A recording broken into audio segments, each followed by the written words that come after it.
he slid a whole bent mile. He clutched a bent sixpence on a bent-up stile. He cupped a bent cat, and it bagged a bent mouse, and they all stayed locked in a tiny bent house. The crooked man. When being different makes you dangerous. Picture this. You're 7 years old, sitting in a circle on that scratchy classroom carpet that somehow exists in every elementary school in America. Your teacher is leading the class in nursery rhymes, and everyone's chanting along to this cheerful little ditty about a crooked man living his crooked life. You're probably even making the hand gestures, walking your fingers in zigzag patterns, pretending to count imaginary coins. But here's what nobody tells you at 7. You're essentially celebrating a story about someone who's been systematically othered by society. Someone whose entire existence has been labeled as wrong, simply because he doesn't fit the straight-line expectations of a world that prizes conformity above almost everything else. I remember the exact moment this hit me. I was 32, dealing with my own quarter-life-plus crisis about not following the normal path everyone expected. No marriage, no kids, no corporate ladder to climb. Just a series of crooked choices that had led me to a life that looked nothing like neat little boxes society had laid out for me. And there I was, humming this nursery rhyme while making breakfast, when suddenly I stopped mid-scramble and thought, holy shit, I am the crooked man, and you know what? So are most of us, in one way or another. Before we dive into the psychological deep end, let's talk about where this peculiar little character actually came from. Because trust me, once you know the backstory, you'll never see different people the same way again.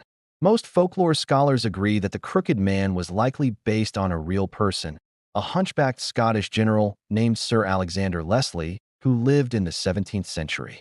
Leslie was what you might call professionally crooked. He spent his career making deals between Scotland and England that were so convoluted, so full of political zigzags and compromises, that people started calling them crooked in every sense of the word. But here's where it gets interesting from a shadow work perspective.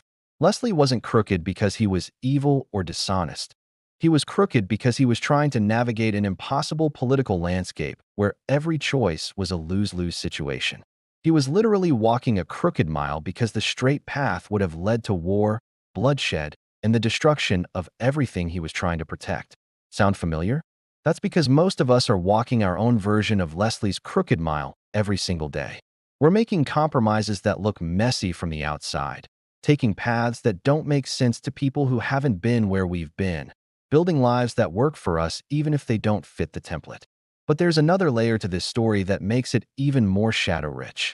Some historians trace the rhyme back to the witch trials, where crooked people, those with physical disabilities, mental illnesses, or just unconventional ways of being, were often the first to be accused of dark magic. Being crooked wasn't just different, it was dangerous. It was a sign that you were in league with forces that threatened the social order. Imagine living in a world where your physical appearance, your way of thinking, your refusal to conform could literally get you killed. Where being crooked wasn't just a personal challenge, but a death sentence waiting to happen. Now imagine that we've been singing about this for centuries, teaching children to chant about the crooked man like he's some kind of quirky fairy tale character, when really we're perpetuating this ancient fear of anyone who doesn't fit the mold. Here's what blows my mind about this whole thing.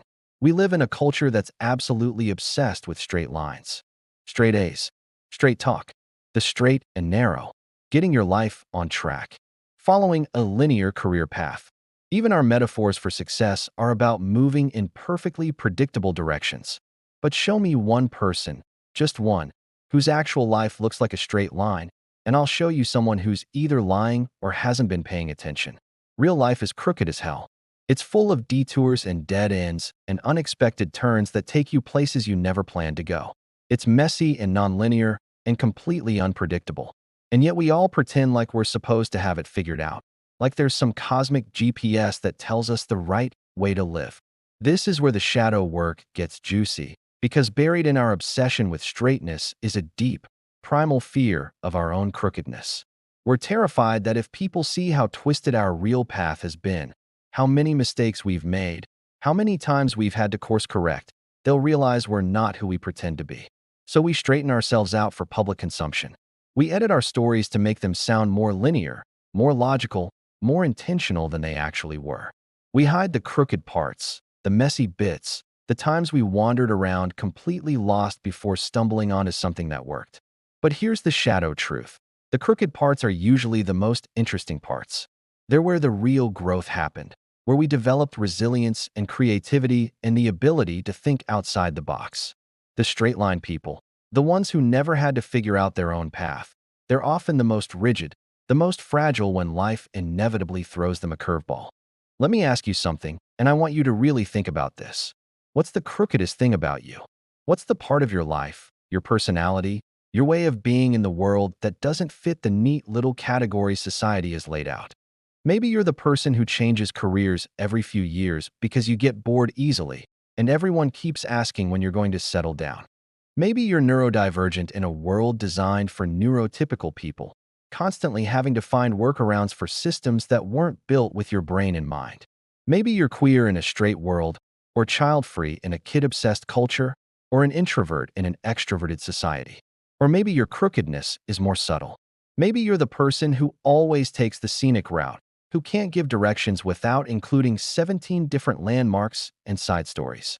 Maybe you're the one who sees patterns others miss, who connects dots in ways that seem random but somehow always work out. Maybe you're just someone who's never quite fit into any of the boxes people try to put you in. Whatever your particular brand of crookedness, I guarantee you've spent energy trying to straighten yourself out for other people's comfort. You've apologized for taking up space differently, for needing different things, for being inconveniently yourself in a world that would prefer you to be more manageable. And that, right there, is your shadow waving hello. But here's where the nursery rhyme gets really psychologically brilliant. The crooked man doesn't live alone in his crookedness. He's got a whole crooked ecosystem going on. A crooked cat, a crooked mouse, a crooked house that somehow holds them all together. This isn't about one person being weird in isolation. This is about finding your tribe, your people, the others who are crooked in compatible ways. It's about building a life that works for who you actually are, rather than trying to squeeze yourself into structures designed for who you think you should be. I see this everywhere once you start looking for it. The friend groups that form around shared weirdness. The workplaces that somehow attract all the square pegs who don't fit anywhere else. The communities that spring up around the recognition that none of us are as normal as we pretend to be. But here's the shadow side of the crooked house. Sometimes we get so comfortable in our crookedness that we start to think everyone else is the problem. We develop what I call crooked superiority. This sense that we're more authentic, more interesting, more enlightened than all those boring straight-line people. That's just another form of the same separation, the same us versus them thinking that made people afraid of the crooked man in the first place. It's shadow work to recognize that everyone is crooked in their own way, even the people who look like they have it all figured out. So what does it actually look like to embrace your inner crooked man without falling into the trap of making your crookedness into another form of identity performance? It starts with radical self-acceptance. Not the Instagram kind where you post motivational quotes about loving yourself, but the harder kind where you stop apologizing for taking up space differently, where you quit trying to explain or justify your choices to people who fundamentally don't get it. But, and this is important, it's not about becoming militantly crooked, like you're fighting some kind of war against straight lines. It's about finding the places where your particular brand of crookedness serves something larger than your own need to be special or different. Because here's the thing about the crooked man in the rhyme. He's not just randomly weird. He's found a way to make his crooked life work. He's got a house. He's got food. That crooked mouse. He's got companionship. That crooked cat. His crookedness isn't chaos. It's a different kind of order, one that makes sense within his own ecosystem. Here's what I've learned after years of doing this work, both on myself and with other people. There is no straight line. There are no perfectly linear lives, no completely normal people, no houses that aren't crooked in some fundamental way. The people who look like they have it all figured out, they're just better at hiding their crookedness, or they've been lucky enough to find systems that reward their particular kind of different.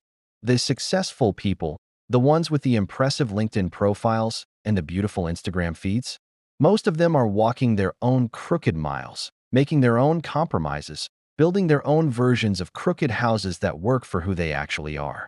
rather than who they think they should be. This isn't meant to minimize the real challenges of being different in a world that often punishes difference. Some forms of crookedness come with genuine hardship, discrimination, and systemic barriers that can't be overcome with positive thinking and shadow work. But it is meant to remind you that you're not alone in your crookedness. You're not broken or wrong or fundamentally flawed because your life doesn't look like the template. You're just human, walking your human path, building your human house with whatever crooked materials life has given you. So the next time you hear, "There was a crooked man," don't think of it as a cute little children's song about someone who's weird and different. Think of it as an anthem for everyone who's ever had to figure out their own path, everyone who's ever built a life that works even though it doesn't look like what anyone expected. Think of it as a celebration of the fact that crooked houses can be just as sturdy as straight ones, that crooked miles often lead to more interesting destinations, that the crooked people are often the ones doing the most important work in the world. The world needs your crookedness. It needs your sideways perspective, your refusal to fit into boxes that were never designed for you anyway, your stubborn insistence on being authentically yourself, even when it's inconvenient for everyone else. Don't straighten out. The world has enough straight lines already. What it needs is more people brave enough to walk their crooked miles, build their crooked houses, and live their beautifully imperfect, authentically crooked lives. After all, if we were all walking the same straight path, we'd never discover the amazing things that exist off the beaten track. We'd never learn that there are 1,000 different ways to be human, 1,000 different ways to build a life, 1,000 different ways to be whole. Rockabye, straight lines. Your time is through. The crooked path is calling, and it's calling me and you.